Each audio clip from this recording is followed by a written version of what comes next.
ಸರ್ಕಾರಿ ನೌಕರರ ದಿನಾಚರಣೆ ಮತ್ತು ಸರ್ವೋತ್ತಮ ಸೇವಾ ಪ್ರಶಸ್ತಿ ಪ್ರದಾನ ಕಾರ್ಯಕ್ರಮ ಅದ್ದೂರಿಯಾಗಿ ಜರುಗಿತು.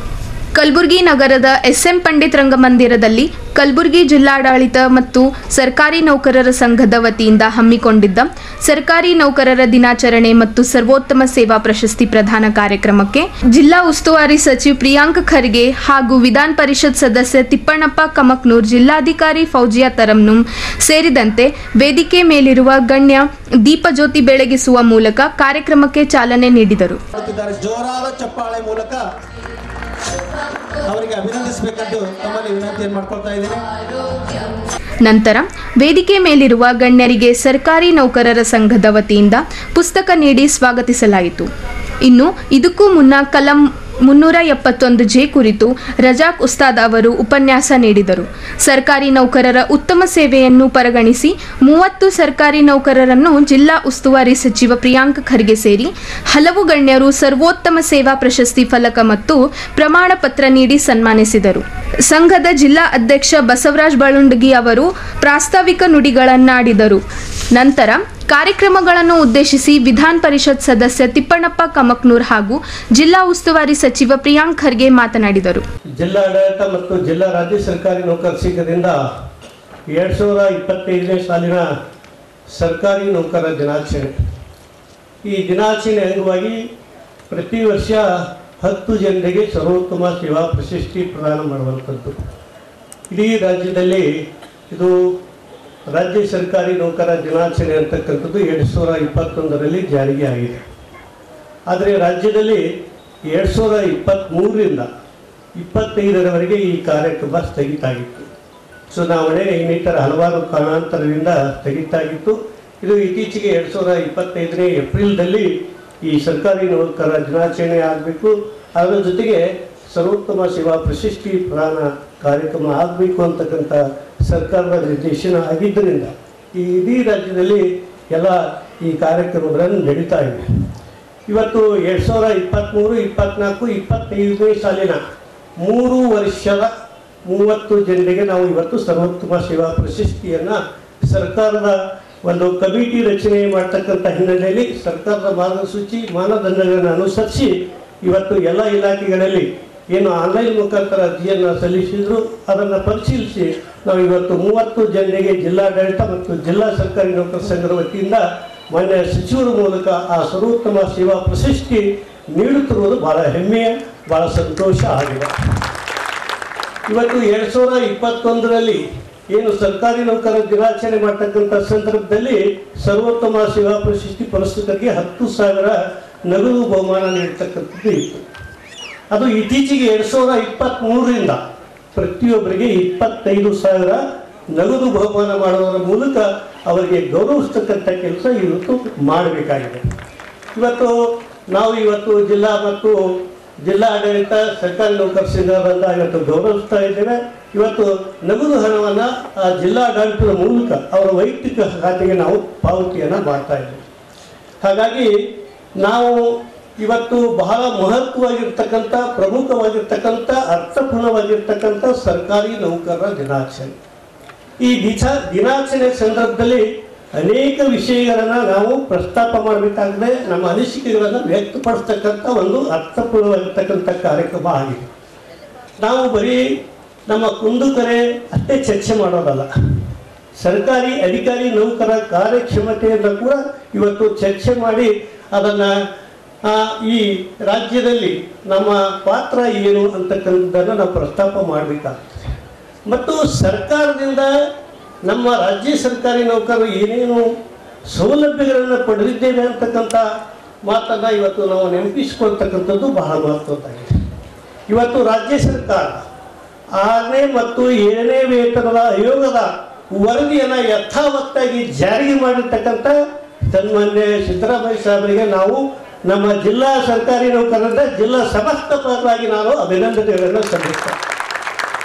ಅದೇ ರೀತಿ ಇತ್ತೀಚೆಗೆ ದೇಶದ ಯಾವ ರಾಜ್ಯದಲ್ಲಿ ಇಲ್ಲ, ಕರ್ನಾಟಕ ರಾಜ್ಯದಲ್ಲಿ ನಗದು ರಹಿತ ಆರೋಗ್ಯ ಸಂಜೀವಿನಿ ಯೋಜನೆಯನ್ನು ಅಕ್ಟೋಬರ್ 1ರಿಂದ ರಾಜ್ಯ ಸರ್ಕಾರ ನಮಗೆ ಜಾರಿಗೆ ತಂದಿದೆ.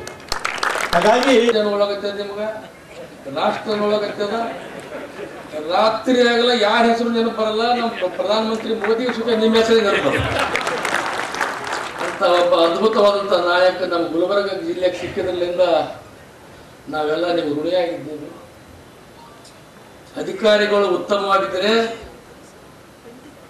ಗುಲ್ಬರ್ಗ ಜಿಲ್ಲೆ ಅವರ ಸಂಕಲ್ಪ ಏನದ ಪ್ರಿಯಾಂಕ್ ಖರ್ಗೆ ಸಾಹೇಬ್ರಂದ್ರೆ ಕಟ್ಟೆ ಕಡೆಯ ಕಲಬುರಗಿ ಜಿಲ್ಲೆ ಅಂತ ಏನು ಹೆಸರುವಾಸಿಯಾಗಿದೆ ಅದನ್ನು ನಂಬರ್ 1 ಗುಲ್ಬರ್ಗ ತರಬೇಕೆಂಬ ಪ್ರಯತ್ನ ನಾವು ಮಾಡ್ತೇವೆ.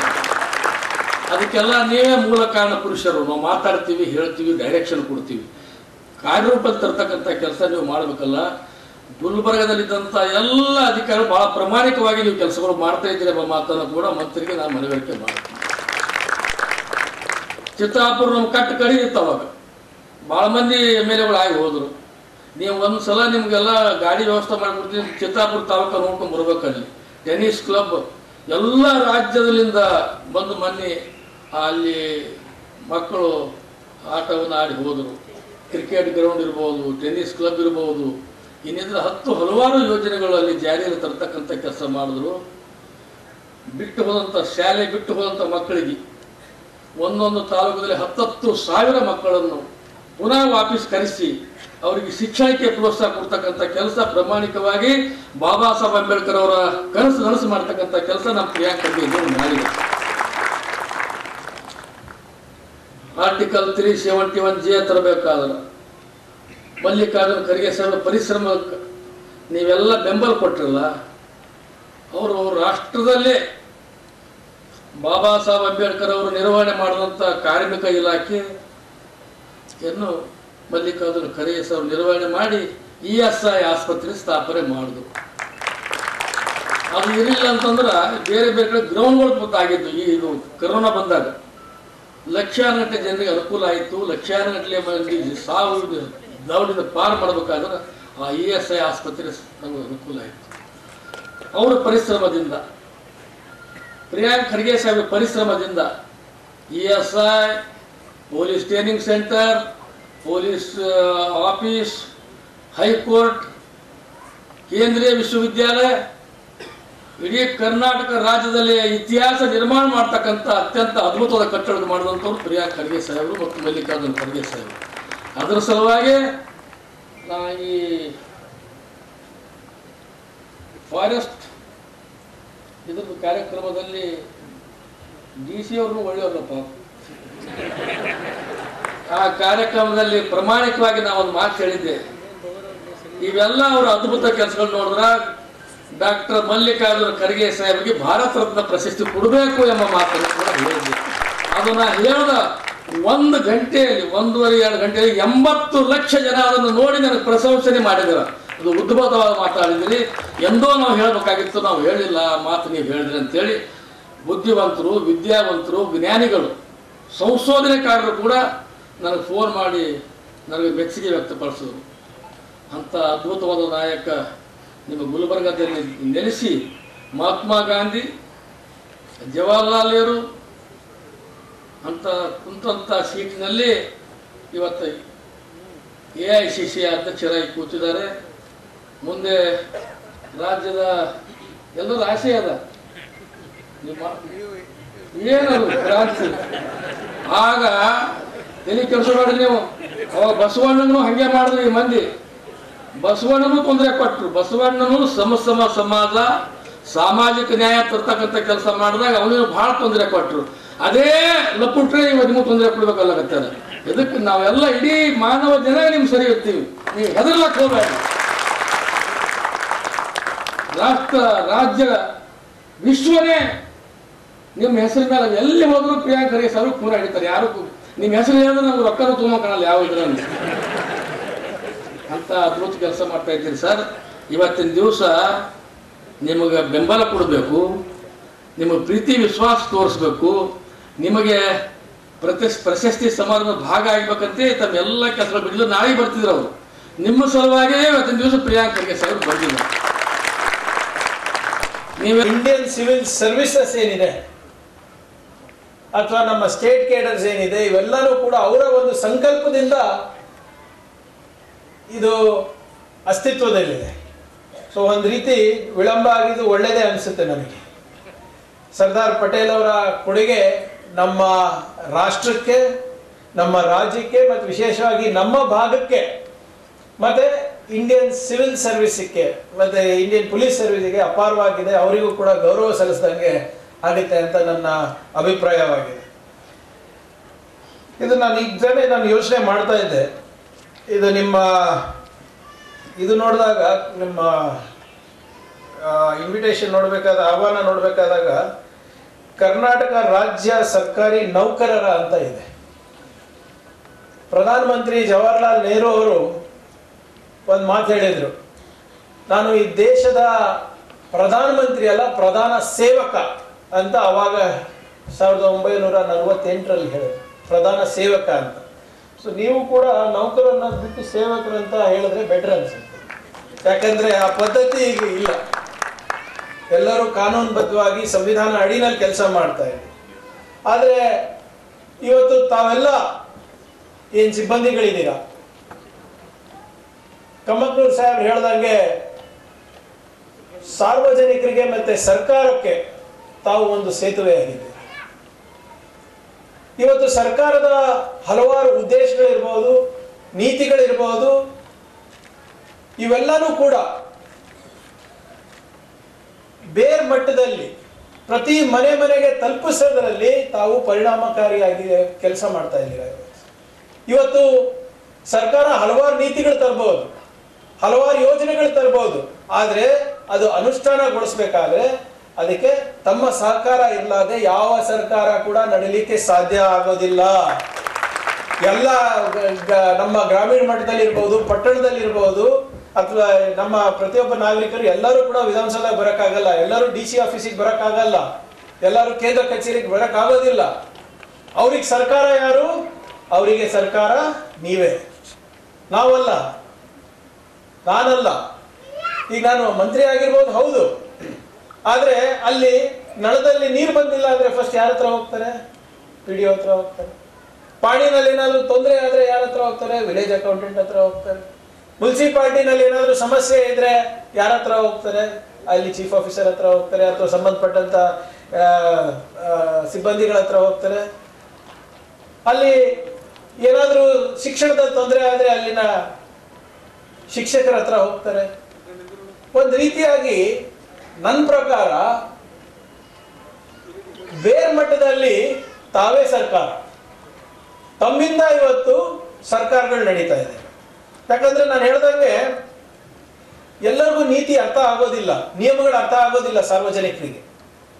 ನಾವು ಒಂದು ನಿಯಮ ಮಾಡಬೇಕಾದ್ರೆ, ಒಂದು ಕಾಯ್ದೆ ತರಬೇಕಾದ್ರೆ ಹಲವಾರು ರೂಲ್ಸ್ ಇರ್ತದೆ, ರೆಗ್ಯುಲೇಷನ್ಸ್ ಇರ್ತದೆ, ಕಾನೂನು ಇರ್ತದೆ. ಅದೆಲ್ಲರಿಗೂ ಅರ್ಥ ಆಗೋದಿಲ್ಲ ಸಾರ್ವಜನಿಕರಿಗೆ. ಆದರೆ ಅದನ್ನ ಬಿಡಿಸಿ ಸರಳವಾಗಿ ತಾವು ಏನು ಜನರಿಗೆ ತಿಳಿಸಿ ಆ ಯೋಜನೆಯನ್ನ ಅವರಿಗೆ ಪರಿಣಾಮಕಾರಿಯಾಗಿ ಮುಟ್ಟಿಸ್ತಿರಲ್ಲ, ಅದು ಬಹಳ ಪ್ರಮುಖವಾದಂಥದ್ದು. ಯಾಕಂದ್ರೆ ಇದ್ರೆ governance will not take place. ನೀವತ್ತು 371 ಕಾರ್ಯಾಗಾರ ಮಾಡಿದ್ರಿ, ಬೇರೆ ಬೇರೆ ರೀತಿಯಾದಂಥ ಕಾರ್ಯಾಗಾರ ಮಾಡ್ತಾನೆ ಇರ್ತೀರಾ. ಯಾಕಂದ್ರೆ ನಿಮ್ಗೆ ಅರ್ಥ ಆದ್ರೆ ನೀವು ಜನರಿಗೆ ತಿಳಿಸ್ಬೋದು. ಜನರಿಗೆ ತಿಳುವಳಿಕೆ ಬಂದ್ರೆ ಅವರ ಸರ್ಕಾರದ ಯೋಜನೆಗಳ ಲಾಭವನ್ನ ಪಡಿತಾರೆ. ಈಗ ಉದಾಹರಣೆ ನಿಮ್ಗೆ ಬೇಜಾರಾಗ್ಬೋದು ನಾನು ಹೀಗೆ ಹೇಳಿದ್ರೆ, ಆದ್ರೆ ಮೊನ್ನೆ ಈ ನಮ್ಮ ಸಾಮಾಜಿಕ ಶೈಕ್ಷಣಿಕ ಏನು ಸಮೀಕ್ಷೆ ನಡೀತಾ ಇದೆ, ಅದರಲ್ಲಿ ಬಹಳ ಅತ್ಯುತ್ತಮವಾದಂಥ ಕೆಲಸ ಮಾಡಿದೆ. ಹೌದು, ನಿಮಗೆ ದಸರಾ ಇರಲಿಲ್ಲ, ಈ ಸರಿ ದೀಪಾವಳಿ ಇರಲಿಲ್ಲ, ನಮ್ಮ ಜಿಲ್ಲೆಗೆ ಅತಿವೃಷ್ಟಿ ಬಂದು ಹಲವಾರು ರೈತರ ಹಲವಾರು ಊರುಗಳು ಮುಳುಗಡೆ ಆಗಿತ್ತು, ಸಮಸ್ಯೆಗಳು ಬಹಳ ಆಗಿತ್ತು, ರೈತರು ಬೆಳೆ ಕಳ್ಕೊಂಡ್ರು.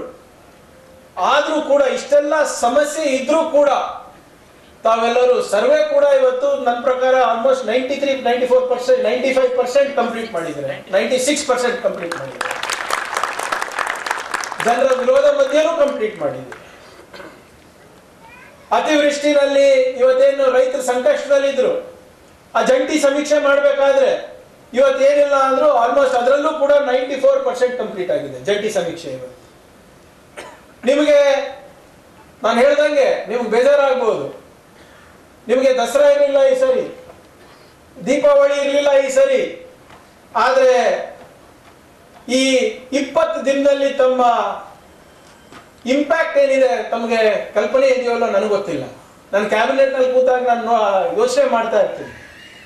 ಇವತ್ತು ನೀವೆಲ್ಲರೂ ಜಂಟಿ ಸಮೀಕ್ಷೆ ಮಾಡಿ ನೀವು ಸರಿಯಾಗಿ ನೀವು ಡೇಟಾ ಎಂಟ್ರಿ ಮಾಡಿರಲಿಲ್ಲ ಅಂದ್ರೆ ಇವತ್ತು ಸುಮಾರು 3 ಲಕ್ಷ ಜನ ಕಂಗಾಲಾಗ್ತಾ ಇದ್ರು. 3 ಲಕ್ಷ ಜನ ರೈತರು ಕಂಗಾಲಾಗ್ತಾ ಇದ್ರು. ಸುಮಾರು 3.5 ಲಕ್ಷ ಹೆಕ್ಟೇರ್ ಇವತ್ತು ನುಕ್ಸಾನಾಗಿದೆ. ಇವತ್ತು ನೀವು ಕರೆಕ್ಟ್ ಆಗಿ ರಿಪೋರ್ಟ್ ಕೊಟ್ಟಿರಲಿಲ್ಲ ಅಂದ್ರೆ ರೈತರಿಗೆ ನಮ್ಮ ಸರ್ಕಾರದಿಂದ 8,500 ರೂಪಾಯಿ ಅಡಿಷನಲ್ ಆಗಿ ಸಿಗ್ತಾ ಇರಲಿಲ್ಲ. ಇವತ್ತು ನೀವು ಕಷ್ಟಪಟ್ಟು ಸರ್ವೆ ಮಾಡಿದ್ದೀರಲ್ಲ, ಇದು ವ್ಯರ್ಥ ಆಗೋದಿಲ್ಲ. ನಮಗೆ ದತ್ತಾಂಶ ಸಿಕ್ತಾಗ ನಾವೇನ್ ಮಾಡ್ತೀವಿ? ಸರ್ಕಾರದಲ್ಲಿ ನಾವು ಯೋಜನೆಗಳನ್ನ ರೂಪಿಸ್ತೀವಿ. ಆ ಯೋಜನೆ ಯಾರಿಗೋಸ್ಕರ ಇರ್ತದೆ? ಮಧ್ಯಮ ವರ್ಗದವ್ರು ಇರ್ತದೆ, ನಮ್ಮ ವಿದ್ಯಾರ್ಥಿಗಳಿಗೆ ಇರ್ತದೆ, ಯುವಕರಿಗಿರುತ್ತೆ, ಹಿಂದುಳಿದ ವರ್ಗದವ್ರು ಇರ್ತದೆ, ಆರ್ಥಿಕವಾಗಿ ಹಿಂದುಳಿದ ಮೇಲ್ವರ್ಗದವ್ರಿಗೆ ಇರ್ತದೆ. You are impacting the entire state. ನಿಮ್ಗೆ ಅನ್ಸ್ಬೋದು ಸರ್ಕಾರ ಏನಪ್ಪ ಹಿಂಗ್ ತೊಂದರೆ ಕೊಡ್ತಾ ಇದೆ ಅಂತ, ಬಟ್ ಇದು ಅನಿವಾರ್ಯ. ಯಾಕಂದ್ರೆ ನಾನು ಏನೇ ಒಂದು ಯೋಜನೆ ನಮ್ಮ ಇಲಾಖೆ ನಾನು ತರಬೇಕು ಅಂದ್ರೆ ನನ್ಗೆ ದತ್ತಾಂಶ ಬೇಕು. ಆ ದತ್ತಾಂಶ ನನ್ಗೆ ಕೊಡೋರು ಯಾರು? ಸ್ವಪ್ರೇರಣೆಯಿಂದ ಕೊಡಂಗಿದ್ರೆ ತೊಂದರೆನೇ ಇರ್ತಾ ಇರಲಿಲ್ಲ. ಆದ್ರೆ ತಾವು ಹೋಗಿ ಇವತ್ತು ಏನ್ ಇಂಥ ಕೆಲಸಗಳು ಮಾಡ್ತಾ ಇದ್ದಾರೆ. ಬರೀ ಇದು ಒಂದೇ ಅಂತ ಅಲ್ಲ, ಕರೋನಾ ಸಂದರ್ಭದಲ್ಲೂ ನಾನು ನೋಡಿದ್ದೀನಿ. ಈ ಸಂದರ್ಭದಲ್ಲಿ ಜಿಲ್ಲಾಧಿಕಾರಿ ಫೌಜಿಯಾ ತರನ್ನು, ಪೊಲೀಸ್ ಪರಿಷತ್ ಅಧಿಕಾರ ಆಡೂರ್ ಶ್ರೀನಿವಾಸಲು ಸೇರಿದಂತೆ ಜಿಲ್ಲೆಯ ಹಲವು ಹಿರಿಯ ಅಧಿಕಾರಿಗಳು, ಸರ್ಕಾರಿ ನೌಕರರ ಸಂಘದ ಪದಾಧಿಕಾರಿಗಳಾದ ಸುರೇಶ್ ಶರ್ಮಾ, ಶ್ರೀಮಂತ ಪಟ್ಟೆದಾರ್, ಮಹೇಶ್ ಹುಗಾರ್, ಧರ್ಮರಾಯ ಜವಳಿ, ಚಂದ್ರಕಾಂತ್ ಏರಿ, ಎಂಬಿ ಪಾಟೀಲ್, ಸುರೇಶ್ ವಗ್ಗೆ ಸೇರಿದಂತೆ ಸಂಘದ ಪದಾಧಿಕಾರಿಗಳು, ಸರ್ವೋತ್ತಮ ಸೇವಾ ಪ್ರಶಸ್ತಿ ಪುರಸ್ಕೃತರು, ಜಿಲ್ಲೆಯ ಸರ್ಕಾರಿ ನೌಕರರು ಸೇರಿದಂತೆ ಹಲವಾರು ಜನರು ಕಾರ್ಯಕ್ರಮದಲ್ಲಿ ಪಾಲ್ಗೊಂಡಿದ್ದರು.